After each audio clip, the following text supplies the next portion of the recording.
Well, I was going to say, as we start this for this week, and obviously we definitely want to talk about Wick, but there was some news that happened in our industry that was very sudden and very, I'm trying to think of the right word. It was shocking. It was shocking, and that was the passing of MGM distribution president Erik Lomis. For anyone who's been in this industry, you know of Erik, you've dealt with Erik. The stories of Erik are legendary. There is no one that I can think of that I've seen that is more passionate about the theatrical business. I've never worked with Erik.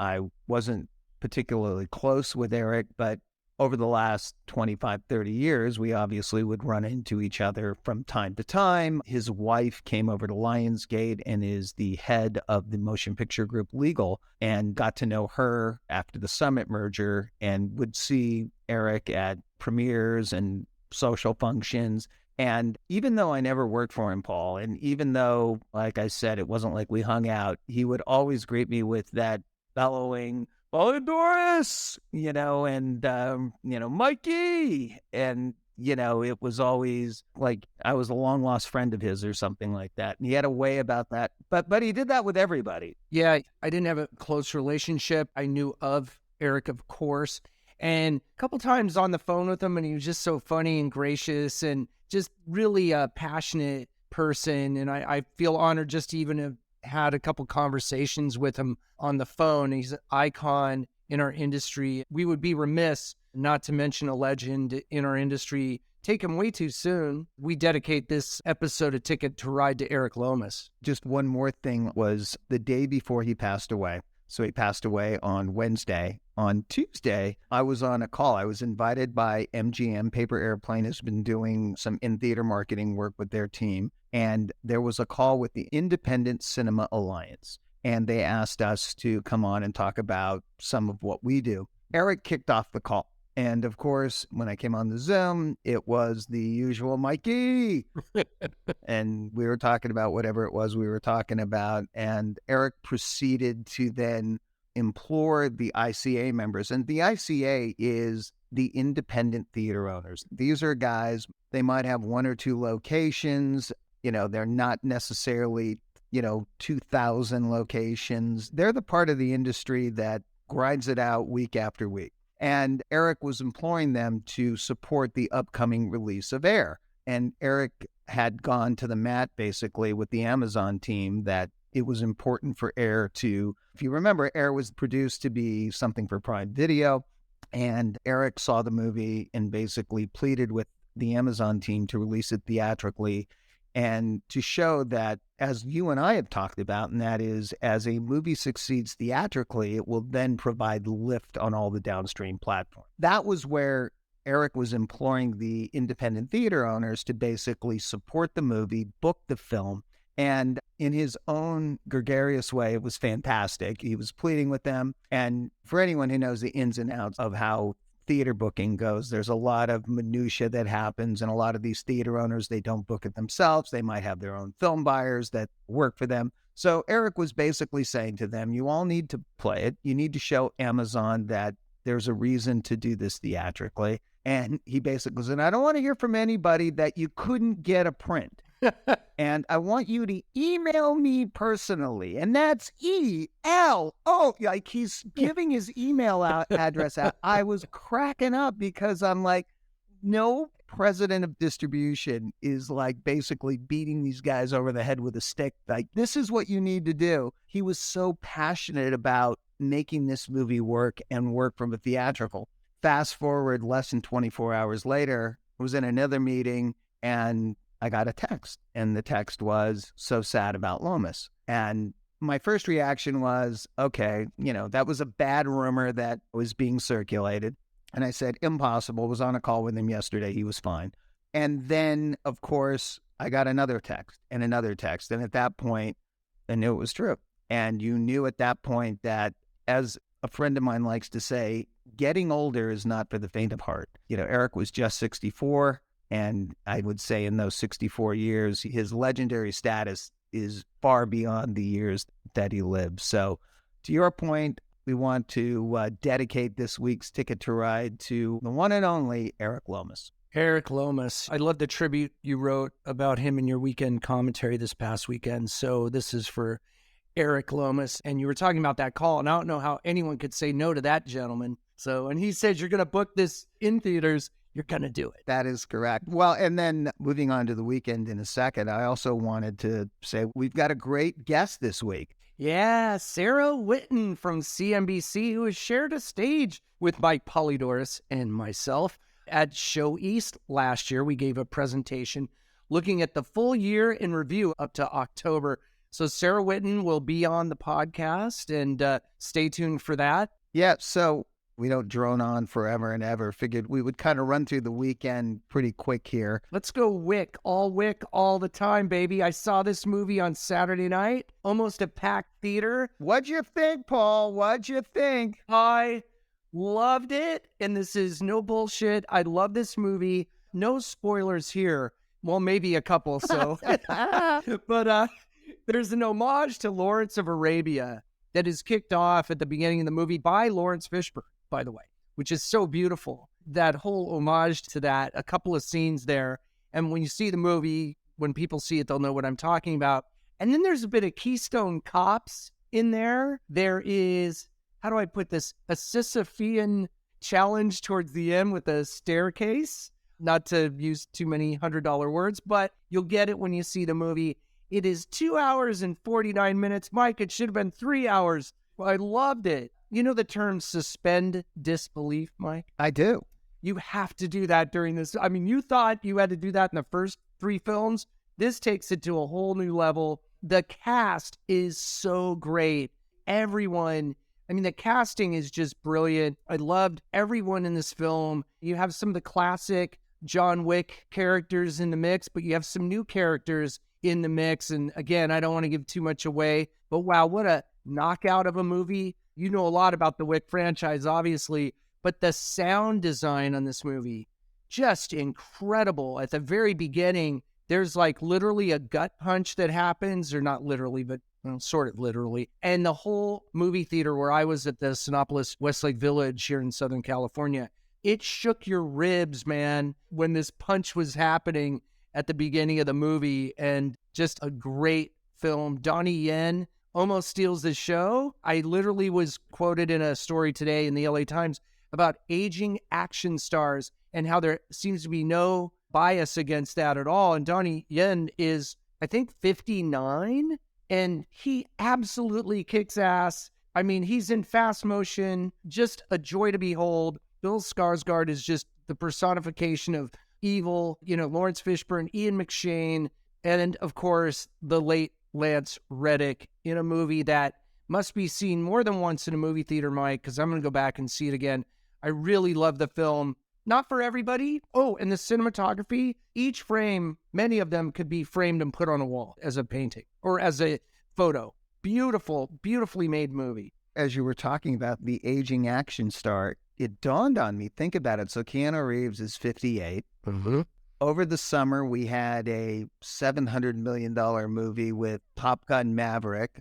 Tom Cruise is 60. Yep. Indiana Jones is coming up this summer. Harrison Ford is, I don't know off the top of my head, but he's in his 70s. He's up there. So where are the new young action stars? We got to go get them, huh? I mean, they're going to have to step it up because these aging, as we say, to say it nicely, action stars are literally kicking ass all over the screen and taking names. And if you look at Everything Everywhere All at Once, another Michelle Yeoh, yes, Stephanie Sue were great in the movie, Jamie Lee Curtis. I mean, it's really, I think we're having a renaissance with being the heart and soul of the industry right now. Of course, Austin Butler, great example. Yep. Somebody up and coming who's fantastic. And then there's a lot of great stars from other genres and other types of movies from all age groups. But it is really cool. Comscore, we did a study for the AARP and showed that more than ever, and even in the pre-pandemic era, we're seeing an increase in the numbers of those over 45 years of age going to the movies, and that's great news. And we still have the young people going, but this is great. You know, you want the 4 quadrants. That's sort of the old adage, you know, over 25, under 25, male and female. What is your take, Mike, on all this that's going on? I kind of wanted to you mentioned the Wick franchise. We talked about the genesis of it last week and how it kind of came to be. It's a really fascinating, almost the unicorn of movie franchises as you look at it. So over the weekend, kind of dug a little deeper on it. It's rarefied air. So you have the first 4 installments of the film, each one grossing more than the previous one. So I went and tried to find how many times has that actually happened. The Star Wars movies, it happened. The first 6, each one outgrossed the one previous to it. The Harry Potter movies did that. The Bond movie, the data's a little sketchy going back then, but as you look at it, the Bond franchise pretty much did that. The Toy Story franchise kind of did it.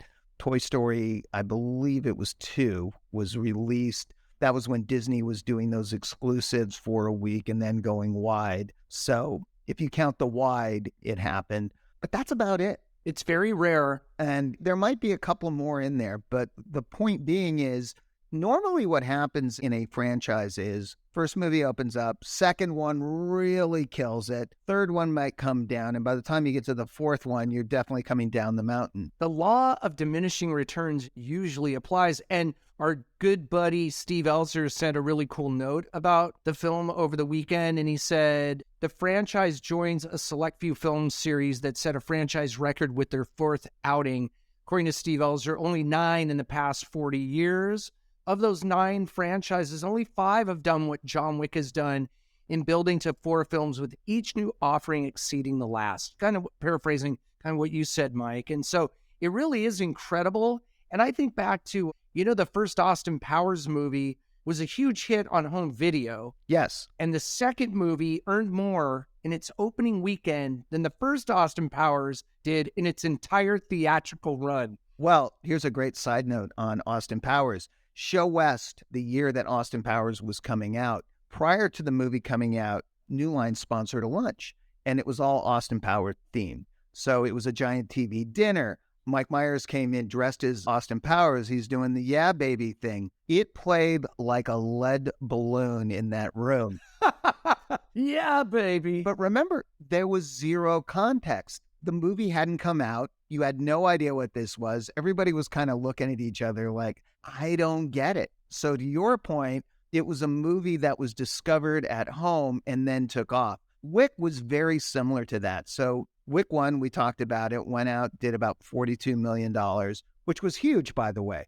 Not giving away any trade secrets, but I think we had that penciled in for about half of that when we had put it on the release schedule. So it was a big success. So, but on home entertainment, it crushed. And that was what precipitated, we need to make sure we have a John Wick 2. There is a love for this franchise.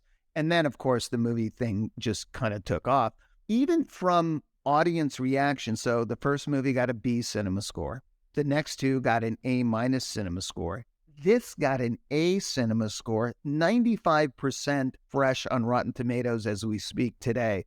Unheard of for a franchise in number 4 to be able to build upon itself in that way. Movie went out and grossed $73.5 million for the weekend, which if you look at post-pandemic, highest R-rated movie opening post-pandemic, highest opening since the original reboot of Halloween back in October of 2018. So you're talking 5 years of the highest grossing film in the last 5 years. That's amazing when you think about that. And it's an international phenomenon as well. In our Comscore data, the movie, John Wick Chapter 4 earned $64 million internationally. It debuted number 1 in each of the 71 international markets, Mike. And number 1 of those, kind of as a homage to Austin Powers, the UK was the highest grossing international territory, grossing 6.7 million, Germany 5.5 million, Australia, then Mexico, India, France, this movie, Taiwan, Philippines, Italy, and then there's 3 more major markets yet to open, Mike, South Korea and the Middle East in April, and Japan in September. This thing is going to play so well in all those markets yet to open that I think not only have the returns increased for each of the installments of this franchise, but this is a movie that's going to have legs, and not just legs domestically, but globally. Geeking out on the number side of it a little bit. So if you look at, just basic to basic, so the Saturday to Friday change, or the drop, as we like to say, on this movie was about 12%. If you look at John Wick 3, it was 13.3%, something along those lines. But we're dealing with much bigger numbers on John Wick 4, as it was a 30% higher gross overall. So normally you wouldn't see that. So again, in a normal pattern, what you would see is the Saturday would be a bigger dip because it's usually front loaded. In this case, wasn't the case. Saturday actually was better, more stabilized than it was on John Wick Chapter 3. And then Sunday, again, it was only off 28% from Saturday, which is a fantastic hold. What do we call that, Mike? Word of mouth. People are loving the movie.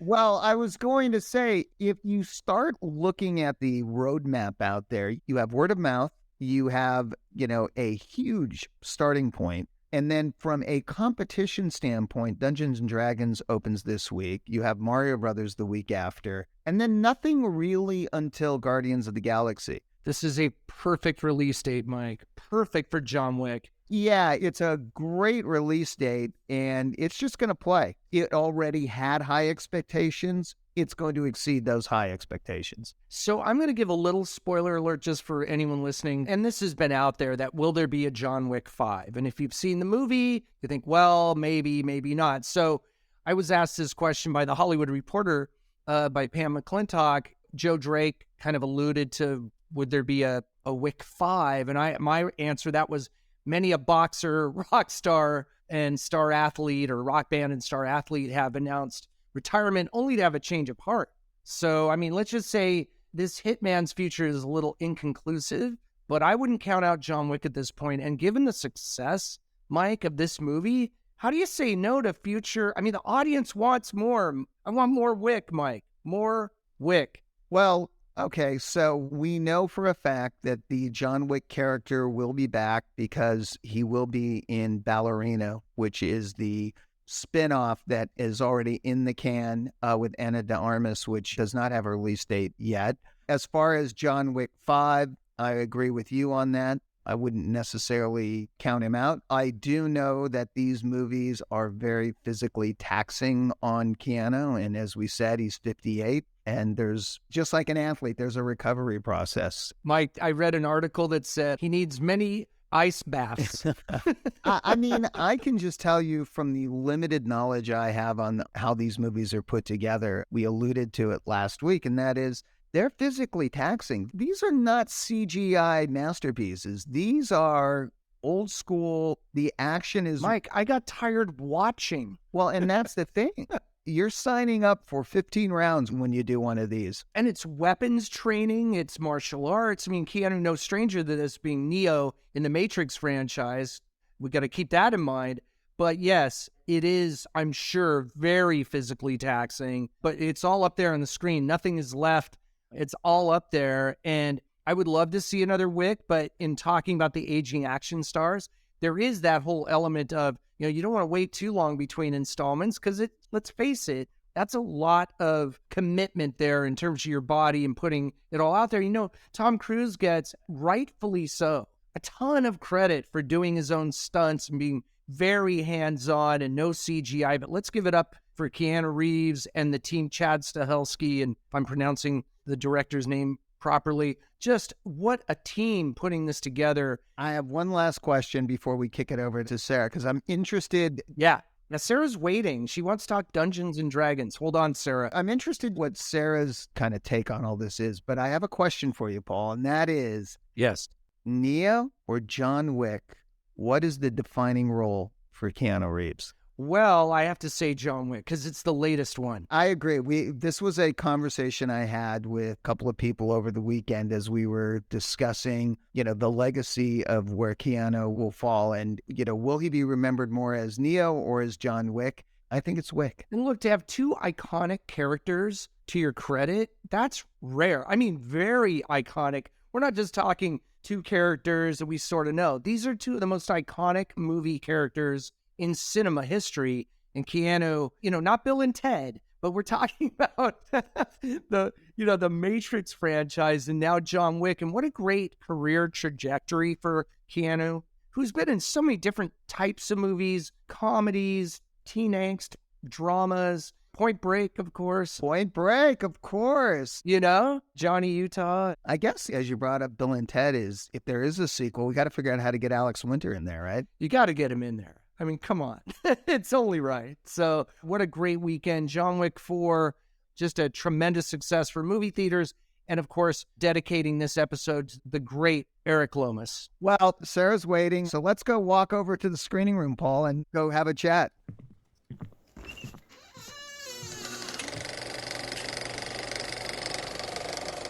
Well, we've made it over to the interview room, and look who's waiting for us. It's none other than our fifth Beatle, CNBC's Sarah Whitten. Sarah, welcome to Ticket to Ride. Hi, guys. Thanks so much for having me. I mean, the least you could have done was put the light on, but it's okay. I've been just sitting in the dark here waiting for you guys. I forgot to raise the dimmer in the interview/screening room that we have. I think I was overwhelmed by John Wick kicking my ass the whole way into the theater. I got to tell everyone, and they probably know that we have a long-standing relationship with Sarah, and the reason we call her the fifth Beatle is because Mike and I have this podcast, but Sarah and I have been working together for longer than I care to admit, which is a great thing. And then the three of us were on a panel at Show East in 2022 doing a full year wrap-up. I mean, up to that point, which was October. So we thought we'd have Sarah, incredible entertainment reporter for CNBC, on the show this week for a couple of reasons. Well, maybe three. First, she's brilliant. Second, she knows a lot about movies and obviously the numbers and the reporting on that. But third, full disclosure, a huge Dungeons and Dragons fan. That movie's opening this week. Sarah, I don't know that you've seen the movie yet, but you're going to. But it's almost better that you haven't, because we just want to get your impressions on that. But Mike, maybe we back up a little bit and just talk about Wick. I actually think it's a really good time to have Sarah on as well, because we're wrapping up the first quarter. And Sarah, as you look at this from a different perspective than Paul and I do. Paul and I are in this every day. My company is working with all the different studios and the exhibitors. So sometimes I may have rose-colored glasses on, how I'm viewing things are out there. I'm fairly optimistic. You, as more of a impartial observer, so to speak, of the industry, wrapping up the first quarter, what are your impressions? Where do you think things stand right now? Great question. I mean, I think we're definitely in a better position than we have been, but we still need more movies. And the movies that come out need to be quality movies. We're seeing some of these other films come out, like A Man Called Otto and Megan and 80 for Brady, which are adding to the overall tally, but there's definitely still not enough out there for everybody. I mean, as we get further into the year, we're going to see some more family films and, more action films and a few more of these sort of adult, mature movies. But I think at this point, we're still lagging behind. I think that's a really good point. You said something that caught my ear, and that was the family films. Do you know what the highest grossing family film of 2023 is so far? Is it Puss in Boots, The Last Wish? It's Puss in Boots. That's the one. It came out in December of 2020. There has not been a family film released in the first quarter of 2023. Wait, what are you talking about, Mike? What about Cocaine Bear? Listen, I wanted to love Cocaine Bear. I wanted to. I've told Paul this a number of times.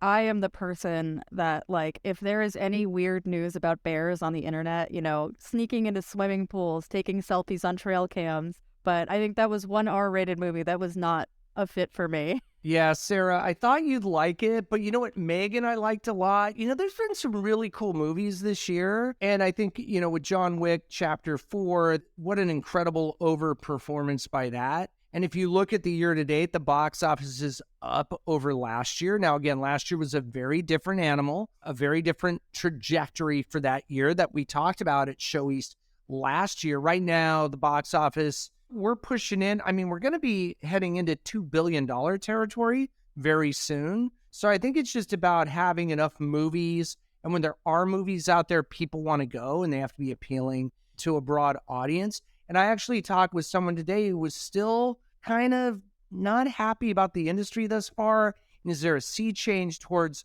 streaming and all that? I said, look, if Scream 6, Creed 3, Megan John Wick 4, it all underperformed. And by the way, Shazam, that means the industry is normal, that underperformed a bit. You're going to have hits and misses. But I think you're right, Sarah. It's about the number of movies, about having movies out there that are going to draw people to the movie theater. Yeah, and I think Mike talking about Puss in Boots is a really great, item here, is because that's a good movie. I watched it. I had friends in their 30s watch it who don't have kids. And, that movie went to Peacock within the first month because of the new streaming and windowing that Universal's doing.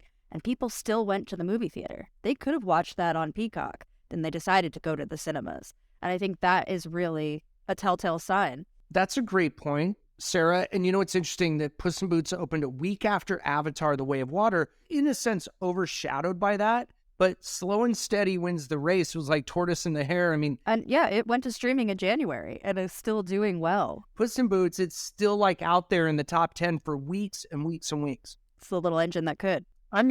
How much money did the movie make in 2023? $109.5 million of its grand total has come in this year. And to Sarah's point, most of that has come while it's available on the PVOD platform. So I think what it tells you is there's an appetite for these films. Quality films, though. Let's be honest, that audiences are definitely a little more discerning than maybe they were 20 years ago. And, they want to make sure it's quality that they're coming for. But they do want the theatrical experience. They absolutely do. And one other interesting thing, Sarah, and I want you to comment on this, is that, yes, Avatar and Puss in Boots are doing great. The most updated numbers through the 27th have Avatar: The Way of Water earning almost $280 million just in calendar 23, and Puss in Boots earning $128.5 million just in calendar 23. But let's talk about now the movies that open in this calendar year: Ant-Man and the Wasp, Creed 3, Megan, Scream 6, John Wick 4. Those are the movies that are leading the way in this calendar year. What is your assessment of how those movies have performed, especially starting with Ant-Man, because there's been a lot of talk about that movie? Absolutely. I think word of mouth is key. If a movie is good, people will talk about it. They will tell their friends about it. They will go see it again. And you saw this with Megan. You saw this with Creed 3. You saw this with Puss in Boots. And you didn't really see it with Ant-Man 3 or Shazam 2. And honestly, you could talk about marketing. You could talk about their studios. We could be here all day talking about that. But at the end of the day, the movies were not up to the same level as some of the previous movies that have come out. And you can see that just in ticket sales. Do you think John Wick kind of bucked that trend, right? Because that's a movie. And everybody has been raving about that movie. And I think you're going to see this weekend, as we get into the next weekend, that it's going to drop from what it had. But to have your highest opening of a John Wick movie on John Wick 4, that's incredible. Do you think the bloom is off the rose for the superhero genre? In other words, we've had so many great films, so many great performances, but now audiences, they are very sophisticated. You can't just put the genre categorization on a superhero with Shazam! Fury of the Gods and just automatically have a hit. So listen, you know me. I'm a huge superhero nerd. I have a cat named Loki. I have a cat named Ben Kenobi.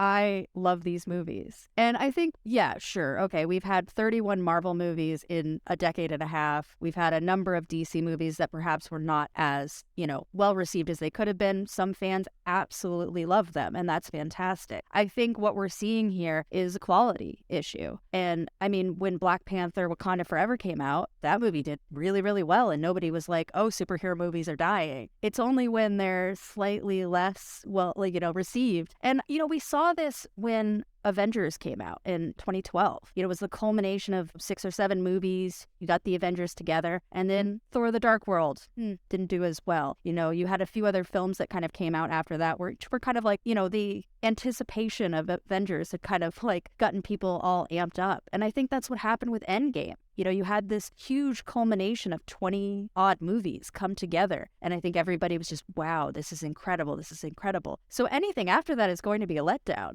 How can you sustain that momentum? But I think, sorry, this is long-winded, but I think You're the guest.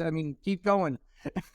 Yeah, I think if you look at it, the trajectory is there. You've got DC revamping with James Gunn and Peter Safran coming in to kind of sort out maybe some of the kinks, see where things went well, where things didn't go well. Marvel is not going to stop. I mean, they've got so much IP and so many characters. And, Bob Iger's come out and said, hey, we should focus on some of the new characters and maybe not do 5 movies that are standalone for one character, bring in some fresh blood and see how that works. I mean, there is so much superhero entertainment. Let's look at DC for a minute. So people have kind of given up on them, but I would never give up on DC. Although if you look at Joker and the Batman, taking that kind of riff, taking that kind of darker tone that DC kind of brings to the table and amping it up to, well, the Batman wasn't R-rated, but Joker certainly was. Is that the way that DC should go instead of trying to emulate Marvel's PG-13, generally PG-13 success? It will take a while to right this ship to get things going in the right direction. What's your view on that? Oh, absolutely. Never count out Batman. Never count out Superman. They're classics. They're superheroes for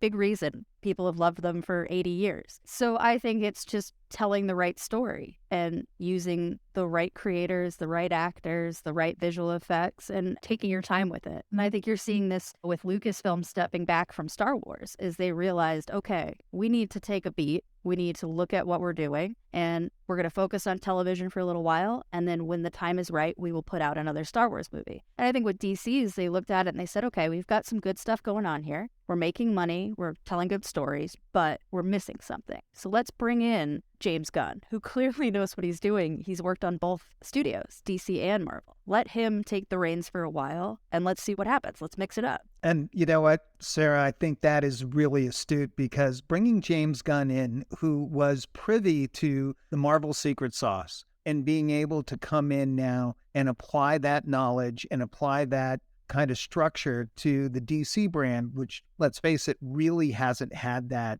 since they went down this road of trying to create a DC universe. But now you've got someone who clearly is trying to put a storyline together so that, like Marvel, all of the movies are additive to culminate in something that will probably be a Justice League film down the road, but won't be a Justice League film just to be a Justice League film. There'll be a story reason that all these superheroes need to come together, which is, when you look at what Marvel did back in the beginning, very methodical about getting to that Avengers movie. They made you care about Iron Man, and they made you care about Thor, and they made you care about Captain America, and they brought all of these characters together. That there was a reason they came together, not just like, hey, let's go for the $1 billion payday. And I think that's where Gunn is going. That one other thing you mentioned, Sarah, which I think is spot on, is the quality. And, we talk about Ant-Man and the Wasp, Quantumania, and let's face it, the movie got a B cinema score. It is the only Marvel movie to get a B cinema score in the last Lord knows how long. I think that tells you everything you need to know. I think the box office performance of that movie, and Paul, you and I talked about it before,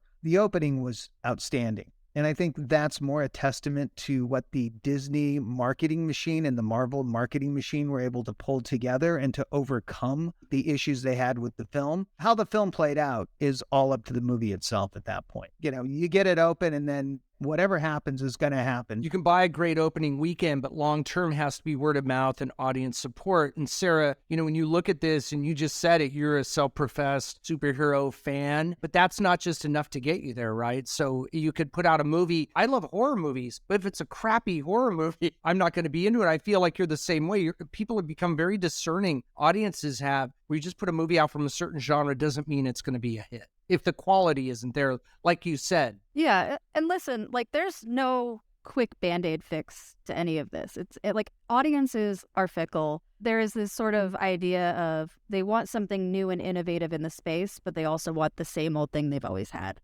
So you see it with Marvel, you see it with DC, where there's complaints about the third act structure, that there's always sort of, in the third act, you're going to have CGI monsters in a big battle, and it's going to look messy. And that's just what it is. But if a film doesn't have that, then, it's too far away from the formula. It's one of those things where no one is ever going to be completely happy with a project. You're always going to have audiences that don't like something and audiences that love something regardless of everything. And, I think that's wonderful. I think it's wonderful that for some people, Thor: The Dark World is their favorite movie. And that is fantastic. I love that. That's really interesting, because what you said there really hit on it. Just because you love these movies or whatever, if you keep feeding me the same thing over and over, it's not going to fly with me as an audience member if the quality isn't there. And quality is a subjective thing, but it's also objective in some ways too. And I think also resting on the laurels of having such success in the past. I think these studios are learning that. You can't just keep putting these movies out and expect people to show up. And John Wick is an example of kind of thing where they really struck that balance, like you just mentioned, of giving the greatest hits, if you will, of that movie series while taking it to the next level in a good way. Like, give the people what they want, but don't give them the same thing over and over. Yeah, and I think it's also bringing in unique creators, people whose voices haven't been heard in this medium before. You know, I mean, if you look at some of Marvel's television shows, they really allowed some creators to come in who maybe wouldn't have gotten a headlining movie before. And now those folks are going to get movies. And even, you know, putting Black Panther as your headliner in 2018, that had never happened before. What that movie did and what the audiences that brought in, I mean, that brought in non-superhero audiences. So it's telling universal stories within the framework of this sort of otherworldly phenomenon. Wow, you really touched on something cool there, because horror movies are the same way. Horror movies that have done well, like the Jordan Peele films and others, are the ones that have brought something new to the table. And I think that's really important to tell those stories in a unique way. I think that brings up a really good point to what Sarah, when we started the conversation, and that was not just more movies, but more quality movies. Because as we've talked about, April has a ton of movies lined up. I think last count, there was something like 17 wide releases. But it is going to be, look, all eyes are going to go from this weekend with Dungeons and Dragons and Wick to Mario. And then after Mario, all eyes are going to go to Guardians of the Galaxy. That's right. That's a whole month. But by the way, in that span of a month, though, there's still 17 titles. There's some good titles in there, like Are You God There? It's Me, Margaret is phenomenal. That is a great movie that is going to play well to a female audience. Lionsgate has another movie that, if you saw the trailer on Wick over the weekend, Sisu, which is a Finnish film, which is a complete action movie like you've never seen before. Those are some very interesting and unique product that isn't what I would call just rehash kind of stuff that's coming out. And I think that speaks to a little bit of what Sarah was talking about we need to make sure we're not just kind of rehashing the same stuff, but we've got quality that's coming. Yeah, and I think both of you guys know it. I know it. If you're in the industry, you know it. Not every film needs to make $100 million. Not every film needs to make $500 million.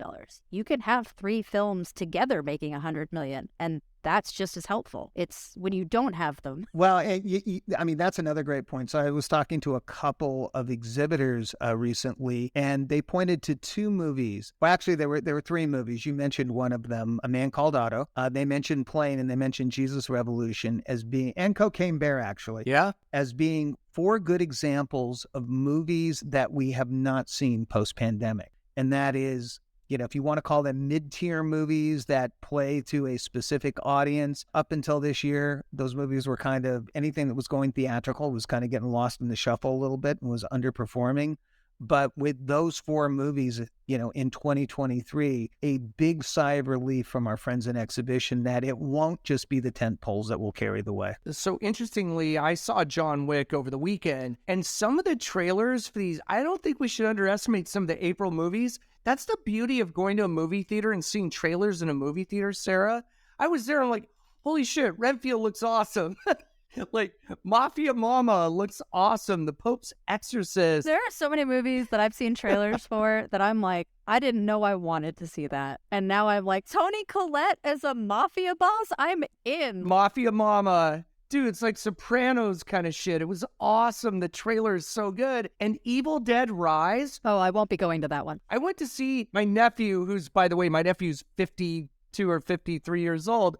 He was covering his eyes during the trailer for Evil Dead Rise. Oh, I'm good. That you're going to that one on your own. I'll go to Mafia Mama with you, but you're not. No, we're going to that one, Sarah. But talk about that, Sarah. Like, talk about this, how cool it is. People talk about that big screen experience. What about the big screen experience for trailers? Like, to be in the theater? Like, if I saw those trailers at home, I'd be like, yeah, it's kind of okay. Well, I mean, you get the sound, you get the reverb, like on those explosions. Like, you know, you feel it, and you can kind of get a sense of like, oh, okay, I can see this on the big screen. It kind of triggers your brain to be like, oh, okay, like I can see the cinematic quality of this. Like, I don't want to watch this on my phone. It goes back to what you said about 3, doubles instead of triples or home runs, like a Mafia Mama, Renfield, Evil Dead Rise, movies like that collectively. It's not like there's no movies out there till Guardians 3. So I think that's really cool. Yeah, and not all audiences are weird like me and sit and watch YouTube trailers for 2 hours at a time. So this is where they get a chance to see them if they're not watching TV. I mean, you're not getting this on streaming. And if you're not a nerd who likes to watch movie trailers, you're only going to see these when you're in the theater to see another movie. Sarah, you're in the right company right now, because I know Mike and I, all we do is sit around watch trailers on YouTube. Right, Mike? Well, you know what? For 23 years at Lionsgate, my entire life was trailers. So I'm very familiar with the impact that those have on the moviegoers. And let's face it, there's no better place to see the trailer as on the big screen. So that's a perfect transition, Mike. We got to get your take on Dungeons and Dragons. I want to hear about your love for this franchise. How do we say it? This is a universe. This is a family. Yeah. So listen, I am a huge Dungeons and Dragons nerd. I am very excited for this film. Early reviews are out and high expectations for me. You finally have a film that captures how you play the game. Not to bore anyone or be here for 6 years as I explain how you play Dungeons and Dragons, but please do, Sarah. It is a combination of action, film, and comedy. Is every Dungeons and Dragons game that you play with your friends, because you all want to be the hero and you all roll poorly and you fall on your face, and it's funny and it's dynamic and there are stakes, but there's also humor, and that is what I am told awaits you when you go see the Dungeons and Dragons movie, which is perfect. So we're going to need your review. Oh. Maybe come on the show next week, just give us your mini review. You're going to get a phone call later after I watch it of me just like spewing. Oh my gosh. And you know what? There was a theatrical Dungeons and Dragons movie. We don't talk about that movie. I don't know if everybody knows That's this. the movie that we don't talk about. Oh, that shall speak. We shall not speak its name. So if people want to look this up, back in the Was year... it really 2000? 2000. December 8th. Oh, 2000. December 8th. That is the worst weekend of the year to release a movie. Yes. Well, I mean, that Death should have told Week. you something right off the bat. I thought it was from the 80s, so that should tell you everything I thought about the movie and how bad the CGI was. Who released it, Paul? So it was a New Line Cinema release. It starred Jeremy Irons, and it was directed by Courtney Solomon. And Painful. That director directed Getaway in 2013 and An American Haunting. I'm just going through the Comscore. What? Well, hold on. Let's get to what did it open to and what did it cue out at? Okay, so it opened, by the way, in the year 2000, 2,078 locations at an opening was a pretty solid opening, right? Yeah. Good job, New Line. Yeah, New Line, go for it, And so D&D back in 2000, the opening day gross was $2.8 million, unadjusted. The opening weekend was $7.2 million. It did a 2.10 multiple to earn a total domestic box of $15.2 million and $26.2 million worldwide. So there was another Dungeons and Dragons. I predict this one will do much better. I think this one's going to do that whole gross in the first weekend. I'm going to say the worldwide gross will be surpassed in the first weekend. Yeah, absolutely. I mean, this new one has so much more going for it and a much more diverse community, and a community that was able to find Dungeons and Dragons because of the internet and because of streams online. Do you think, Sarah, in the year 2000, it was a much smaller... I don't know. You know better than I. Probably was a slightly smaller community, because I know people who never would have found Dungeons and Dragons if it wasn't for Twitch and YouTube. But I also think, back in 2000, these communities were a little bit more underground, a little bit more covert. These people were actually playing in their basements, and now we're playing in our kitchens, online in front of people. And I think there was a stigma about it for a very long time. And I think that's been broken, with groups like Dimension 20 on College Humor, and with Critical Role doing their whole thing. They have an animated series, and it's really become part of the zeitgeist. There are a couple people on our Comscore team who at the time in 2000 were presenting that movie in their theaters. And the whole thing back then, which maybe is still now, is that getting people who are non-D&D aficionados to go to see a movie called D&D, that I think is the challenge, if you will, to get people in. Like, you don't have to be a D&D fan to enjoy this movie, I think is kind of the marketing message they're trying to get out there. From everything I hear, it's a fantastic film. This could break that barrier and make people come out just because it's entertaining. While you were talking about it, I went and looked up, how good was, the 2000 version of D&D. What cinema score grade do you think it got? Like a D. Oh, no. You're close. Mike, It got a D? C. It got a C plus, And which D. in the world of movie Wow. grades, not so good. So Not hot. Wow. And Jeremy Irons, who is a phenomenal actor, but, got to make a paycheck every once in a while. You know what I'm saying?